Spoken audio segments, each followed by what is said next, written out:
Мен Москвада иштеп жүргөндө бирөөдөн 100 рубль, 1000 рубль алдым эле. Кийин берейин десем ал адам кетип калыптыр.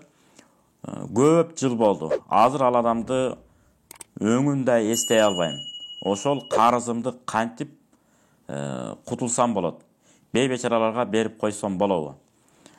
Албетте болот. Ошол сизге 1000 сом карыз берип, кеткен кишинин атынан бересиз.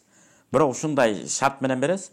Кокус ал адамга жолугуп калсам, кайра дагы 1000 сомду төлөп бергенге мен даярмын десеңиз, ошол шарт менен берсеңиз абдан жакшы болот. А эгерде табылбай калса, берки кишинин атынан эмне кылган болосуз? Кайрымдуулук кылып койгон болосуз. Ошондо да үмүт, Кудайым буйруса ахиретте ал адамга сооп катары берилип калат, эгер таппай калган болсоңуз. Бирок азыркы күндө ошон үчүн Куранда келген да аласа бересе кыла турган болсо эмне кылган? Фактубуха жазгыла деген. Эки күбөлүктү өткөргүлө керек болсо.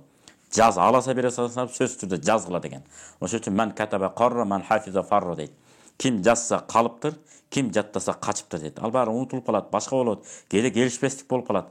Ошон үчүн кагаз сүйлөйт да, ошон үчүн кагазга жазып, алгы бергени кылыш керек. Анан паспорттон азыр оңой. Копиясын секин өткөрүп аласыз. Каерде мына кнопканы басса, каякта жүрөт, эмне болот? Оңой эле азыр. WhatsApp аркылуу, интернет аркылуу бат эле таба болот. Жана ушунчалык баягы өзүнүн эрежелеринин негизинде Билайн номерлери, Мегаком тигил бар да, ошого барып туруп, ушул адамдын өздүгүн тастап бериңизерчи, мен бересе элем, мындай ал эле бул эле деп туруп, жана мыйзамдын эрежелеринин негизинде жетип барып таап берип койсо болот, бат эле табылат адам. Мурункудай эмес го азыр.